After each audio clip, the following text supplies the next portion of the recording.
¿Estamos conectados todos, licenciada? No, abogado, llevamos 7, va subiendo. Mínimo que estemos conectados 10 y comenzamos.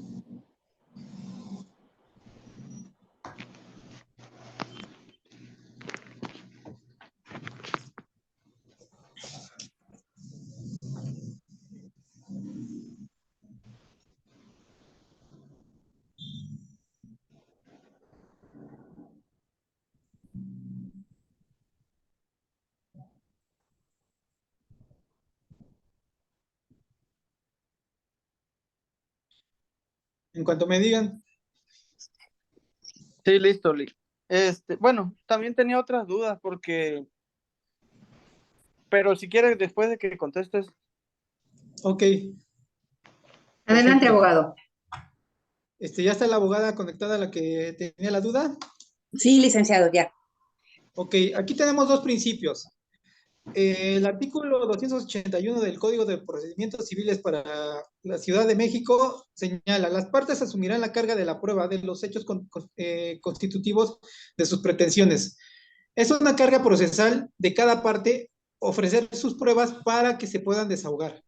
Si uno no ofrece pruebas, ya sea por impericia o por la situación que sea, ya no vamos a poder ofrecer pruebas. Y es un principio, porque si no le estaríamos dando ventaja a otra parte y los procedimientos se tienen que respetar. Y entonces, si nosotros vamos a un juicio de amparo y le decimos, pues le están admitiendo pruebas que por culpa de ellos mismos no ofrecieron, entonces me están dando una desventaja a mí porque no se está cumpliendo con el procedimiento. Entonces estaría una violación al artículo 14 de la Constitución.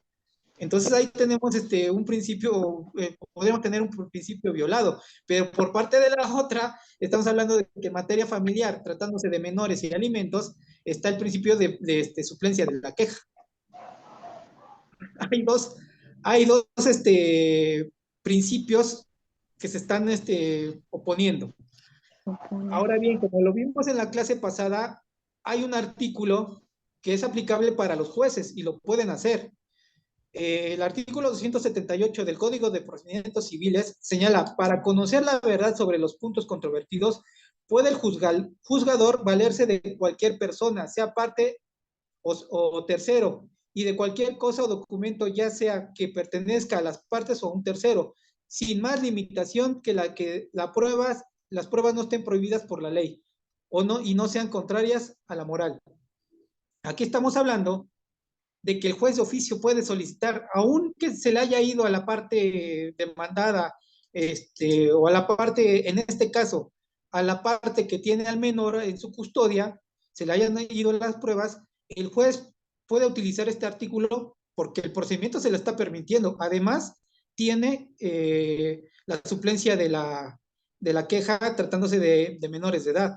Entonces, el juez podría decir, ok, se te fueron, pero yo mando a llamar a estas personas para conocer sobre la verdad, porque el artículo 278 me lo permite. Pero esto estamos hablando que ya es un actuar del juez. Esto es simplemente, en esta situación en especial, estamos hablando de que esto es criterio del juez.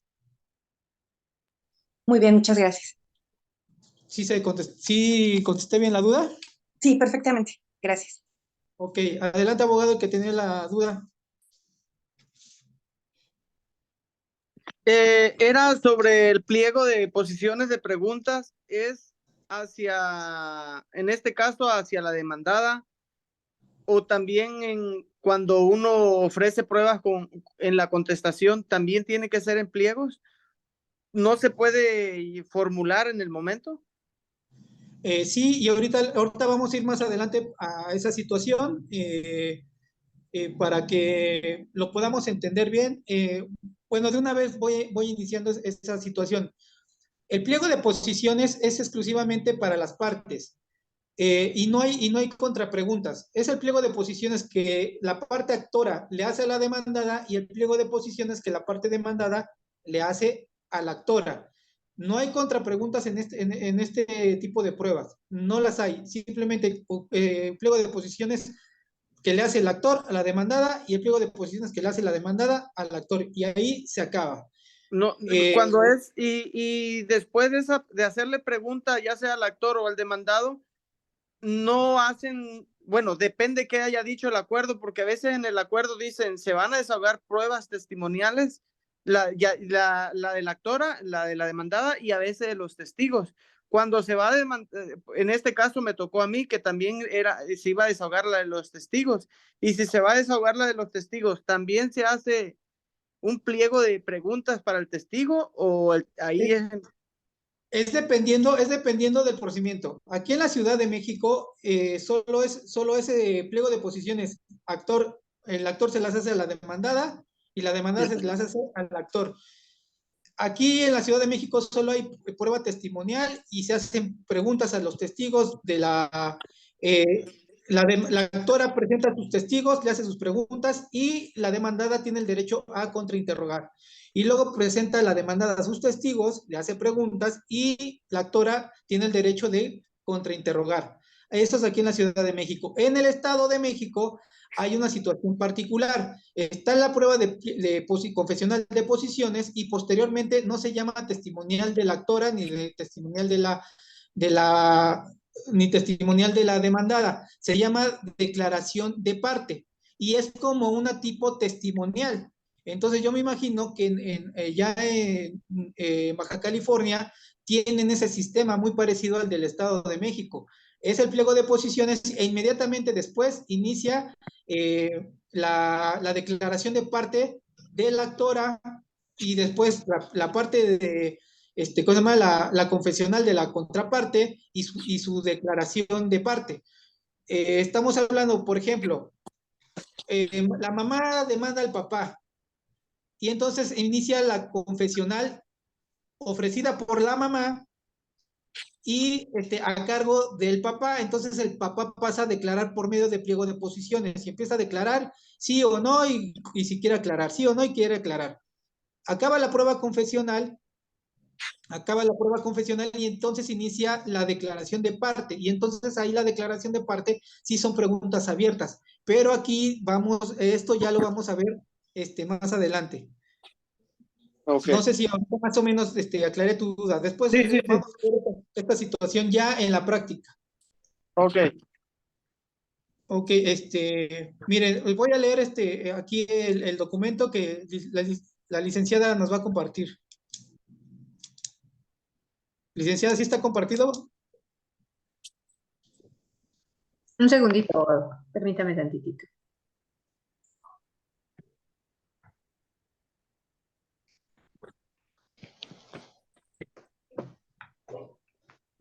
Listo. Nos quedamos en la parte de tiempo para ofrecer la prueba confesional.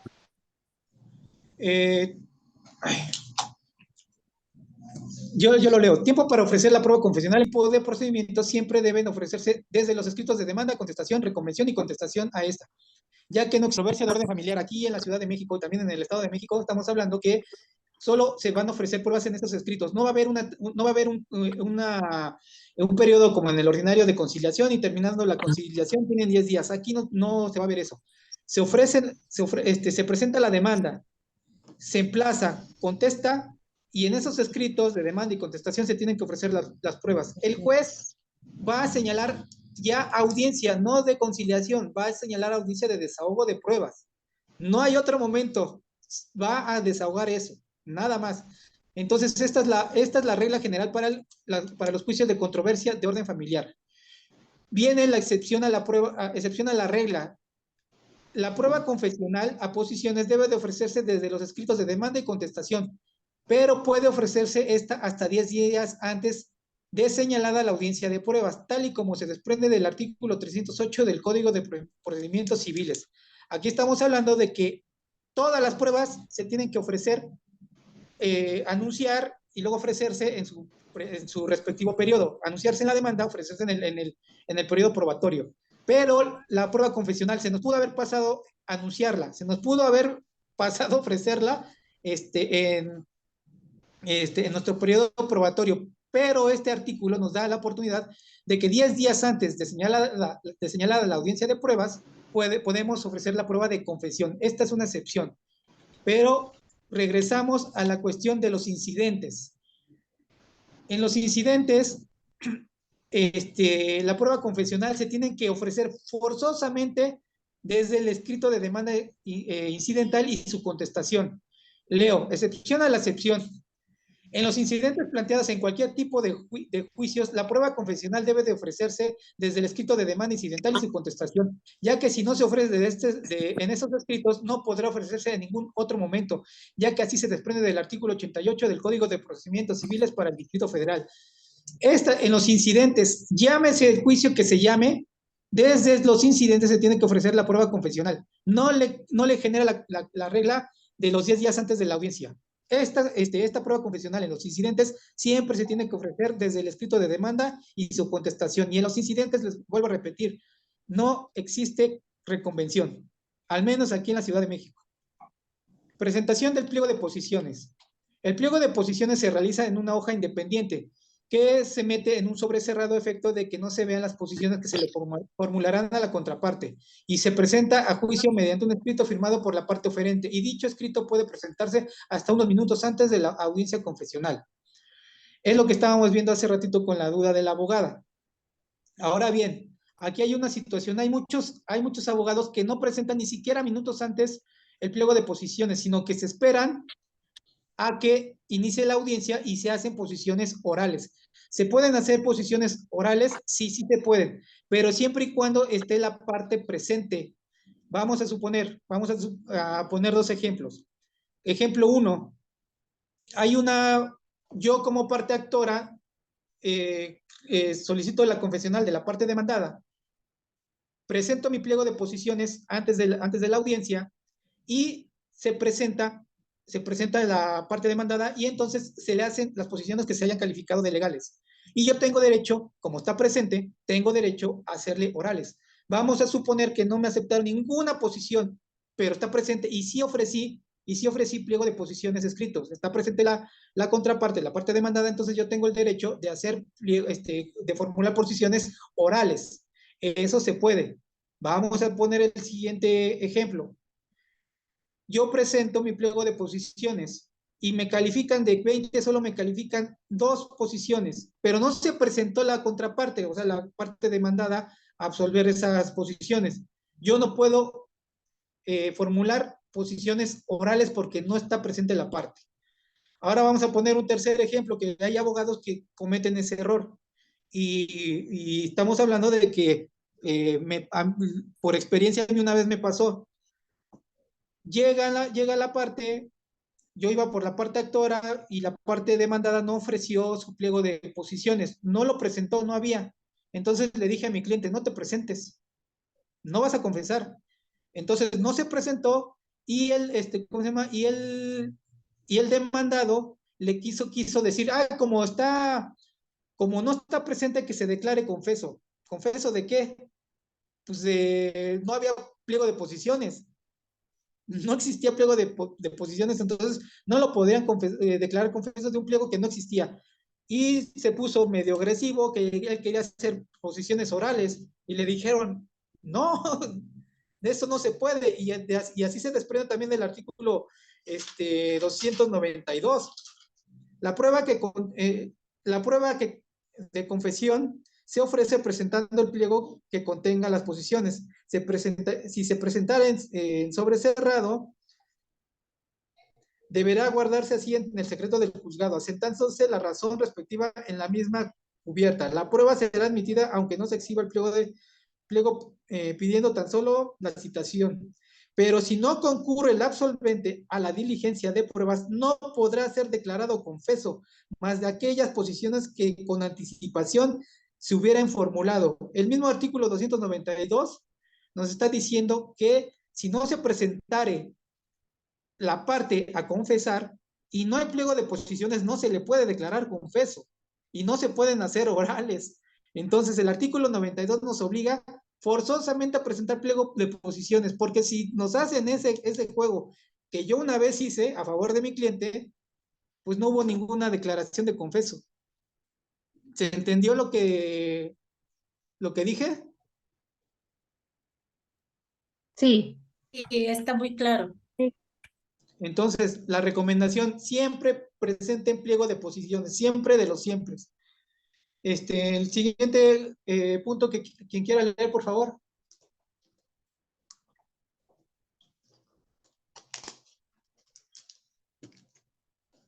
Es que no está la hojita, Rick. Licenciada Erika. Ya lo compartí. Es que se tarda un poquito en aparecer la compartida de la pantalla, pero ya está en pantalla. Ok, la siguiente es de qué son las posiciones.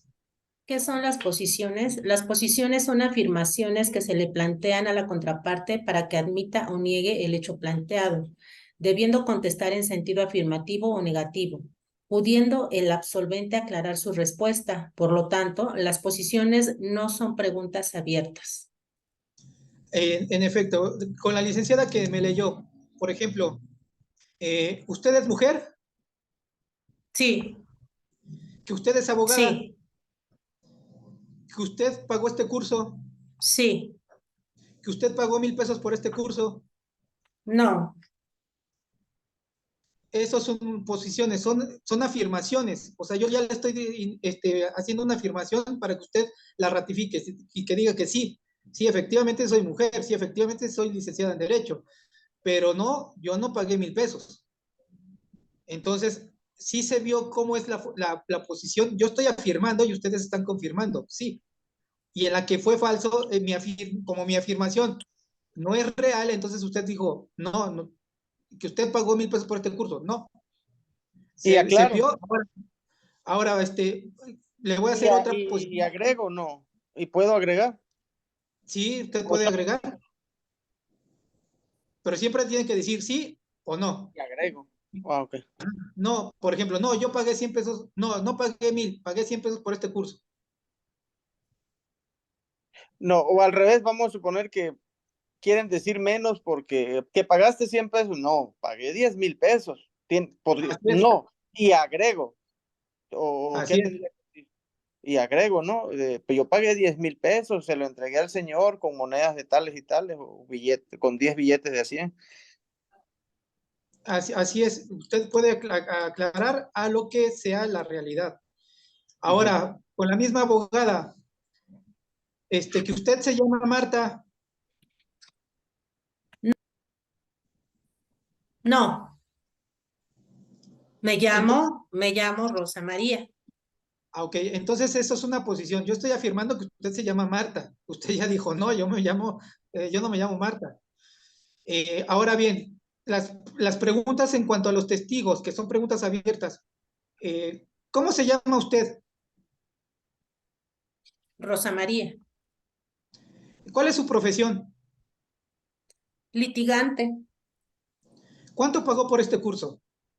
100 pesos.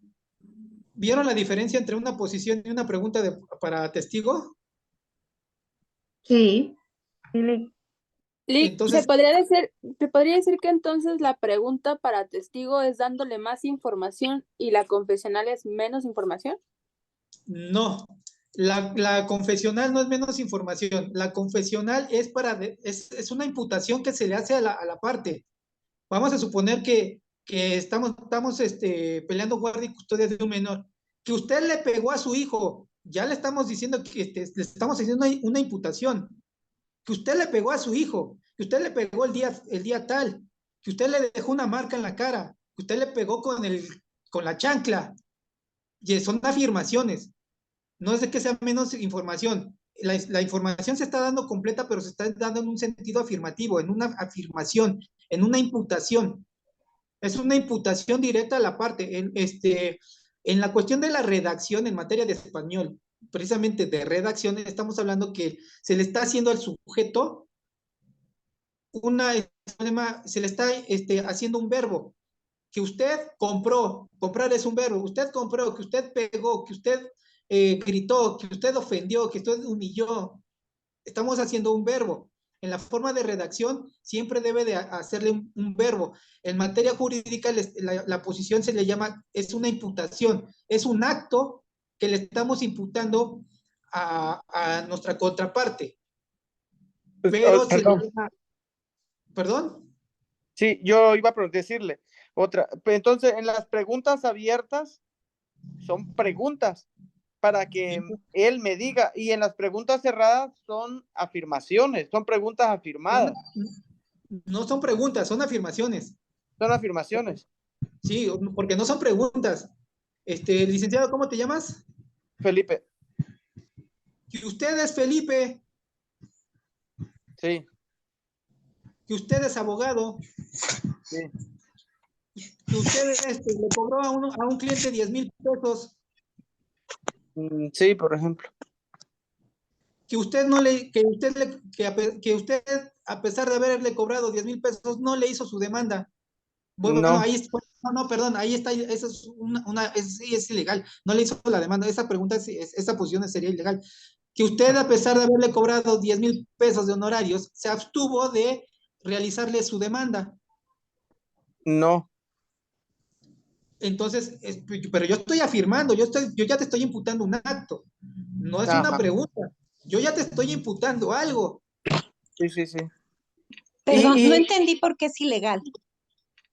Porque yo ya estoy haciendo una negación. Ahorita vamos a seguir a la siguiente parte para que veamos por qué es ilegal. Ok, gracias. La siguiente parte, ¿a quién se le formula?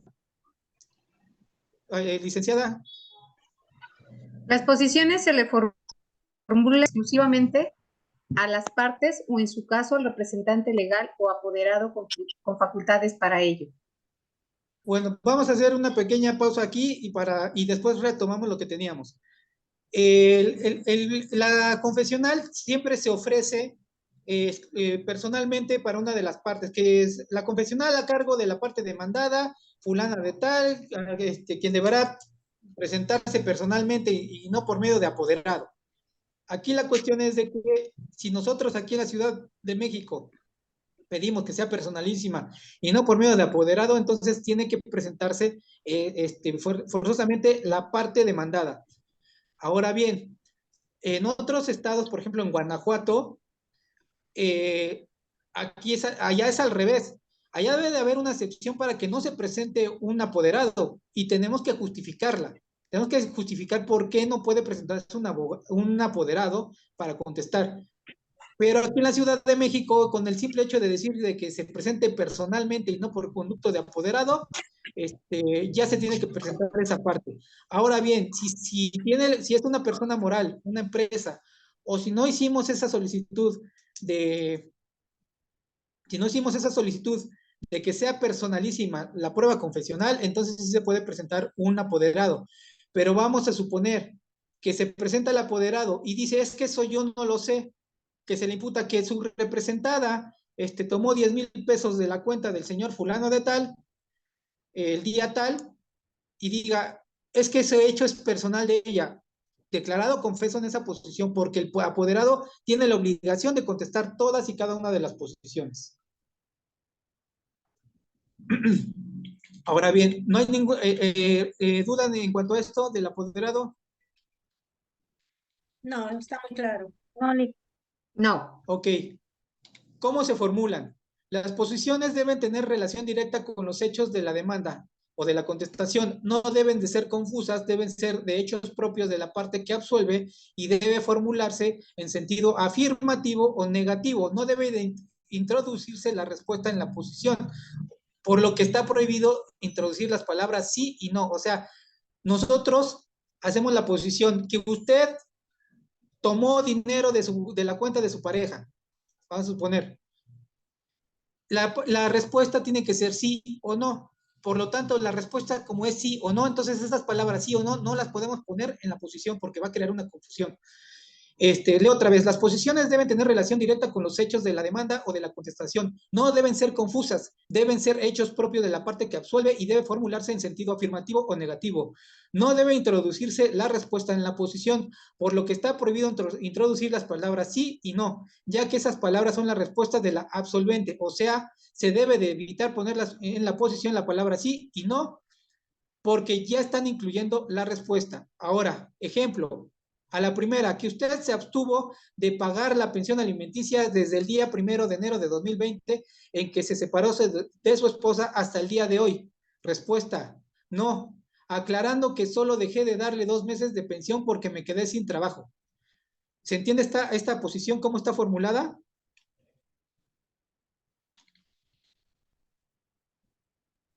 Sí, en vez de decir que usted no dio la pensión, está Exacto. empleando la palabra se abstuvo. Así es. Vamos a cambiarle, que usted no pagó la pensión alimenticia desde el día 1 de enero de 2020, en que se separó de su esposa hasta el día de hoy. Si el señor dice no, dice, no, que no pagó, entonces lo puede declarar confeso. O si dice sí, está declarado confeso, que usted no pagó la pensión alimenticia. Sí, está confesado que está confesado y está aceptando que no la pagó. No, no, no, no. Ya ve cómo poner la palabra no va a crear una confusión en la respuesta. No sé si quedó claro esto, si se entendió. Entonces, ¿cuál sería la correcta? Se abstuvo. Estuvo. Les repito la pregunta ilegal. O sea, no debe de sí y no. Jamás en las posiciones debemos de poner esas dos palabras porque esas son propias del absolvente. Perdón, lo que nos quiere decir, en la pregunta no debe venir el sí y el no, porque al venir así, cuando él conteste sí, entonces es donde existe la confusión. Exacto. Porque él puede decir sí, que usted no pagó la pensión alimenticia. Sí. Sí, no lo pagaste. Está aceptando que no la pagó, pero a lo mejor él quiso decir que sí la pagó. Que sí la pagó, sí es cierto. Pero entonces, esa pregunta la debe tachar el abogado o la secretaria de acuerdo, la que está ahí, o no nos lo van a admitir. No se tiene que calificar de legal.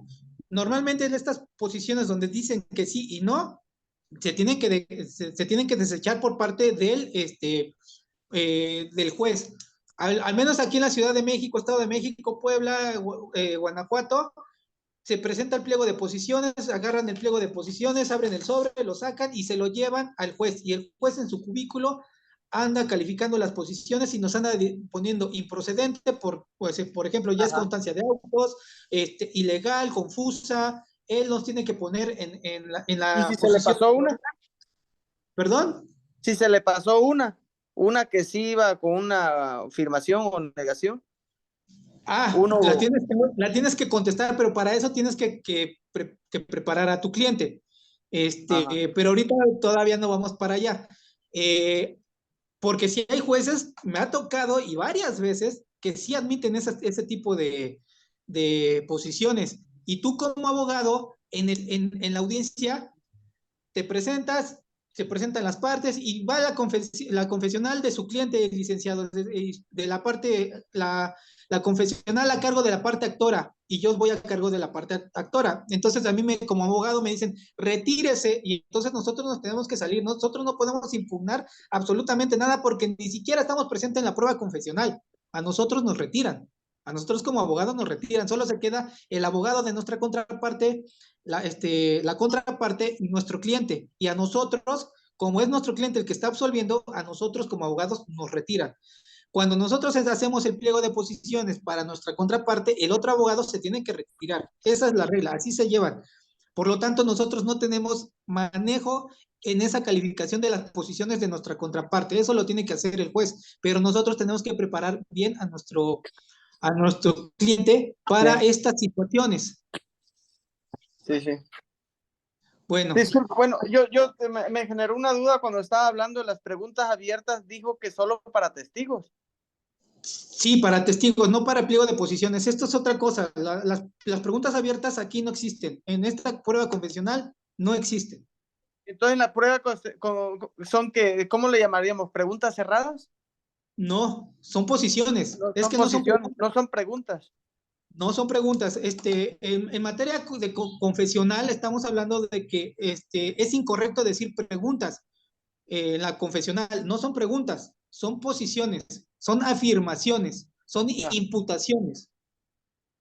Jurídicamente se llaman posiciones, pero realmente te digo, son imputaciones que se le hacen a la contraparte, no son preguntas. Y es incorrecto decir que son preguntas. Muchas veces nosotros a los clientes les decimos que son preguntas porque posiciones y a muchos hasta les ha volado la imaginación y se empiezan a reír, a hacer chistoretes lujuriosos, pero, o sea, uno con el cliente les tiene que decir, bueno, las preguntas que te van a hacer y todo eso, porque ya me tocó una vez de que las posiciones que te van a hacer y empiezan a echar sus chistoretes, o sea, por eso muchas veces a los clientes se les habla de preguntas, pero entre abogados lo correcto es decir posiciones, son posiciones, no son preguntas. Ujú. Ok. Ahora bien, vamos licenciada, el otro documento, por favor. Sí, voy. Un segundito, abogado.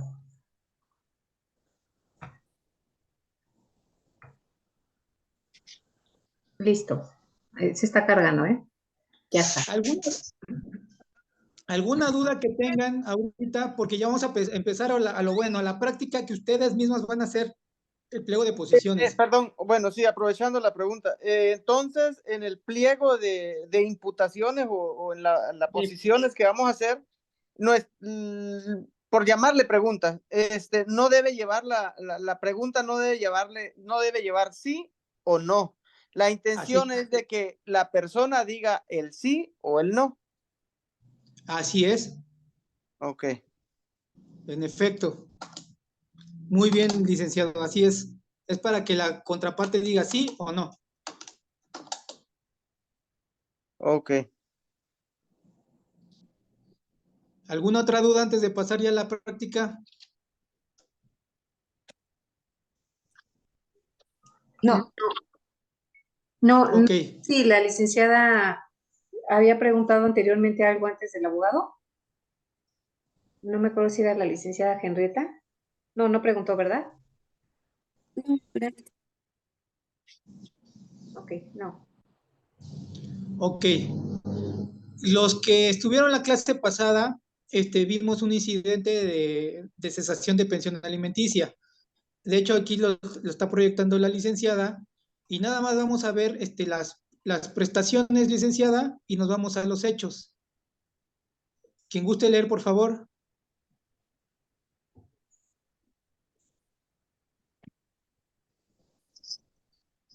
Los hechos. Pretensiones. No, primero pretensiones, ¿no? Sí, pretensiones. ¿Sí? Pretensiones. 1. La cesación de la pensión alimenticia decretada a favor de Carla mediante sentencia definitiva de fecha 7 de febrero de 2007, emitida por este H juzgado en virtud de que las circunstancias para su otorgamiento han cambiado.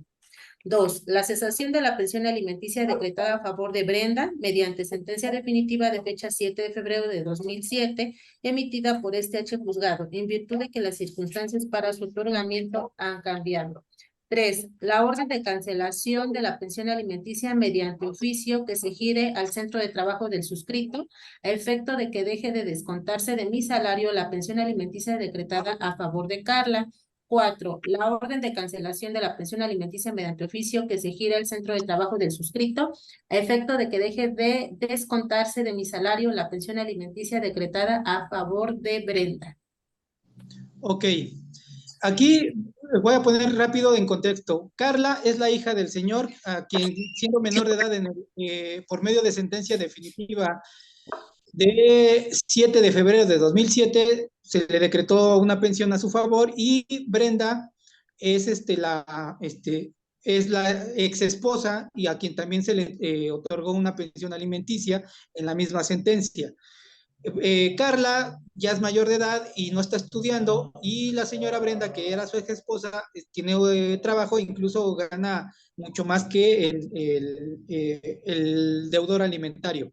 Entonces, este incidente, para quienes no estuvieron en la clase pasada, esto es un asunto real, esto es un asunto real ya ganado. Nosotros vamos por parte del deudor alimentario y las circunstancias cambiaron. Y por esas circunstancias se está solicitando la disminución de la pensión alimenticia. Y los hechos de este asunto los vamos a leer a continuación. Me van a leer, la dinámica va a ser, alguien me va a leer el primer hecho y me va a decir si se puede sacar una posición y cómo formularía esa posición. ¿Alguna persona alguna abogada que quiera participar? Adelante, por favor. ¿Quién dijo yo? Bueno, No se mon- yo leo el hecho 1. Por Ajá, favor, su dice, nombre, licenciado. por comparecencia de fecha 31 de octubre de 2006, la señora Brenda demandó al suscrito el pago y aseguramiento de una pensión alimenticia, tanto provisional como definitiva, a favor de ella, así como a favor de nuestra hija Carla. Mi hija ya es mayor de edad y tiene una hija pequeña y ya no continuó con sus estudios. Tocándole conocer de dicha demanda a este juzgado 30 de lo familiar, bajo el número de expediente 1465 diagonal 2006. Pues Licenciado, en ¿se puede este hacer caso una? sería una posición que se le formule a Brenda. La formularía yo de esta forma: que usted Ujú. interpuso una demanda de pensión alimenticia para usted y su hija en contra del señor fulano. Que usted interpuso una demanda de pensión alimenticia.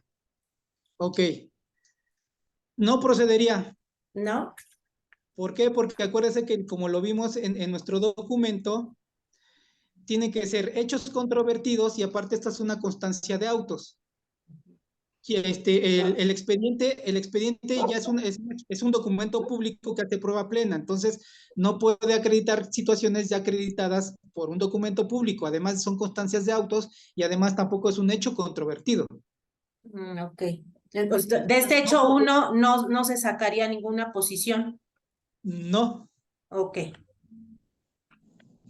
así es, porque les repito, son constancias de autos respecto de un documento público que es un expediente y no hay nada controvertido aquí. Entonces no procedería esa posición respecto del hecho 1. Gracias. En cuanto al hecho 2, ¿quién gusta leerlo?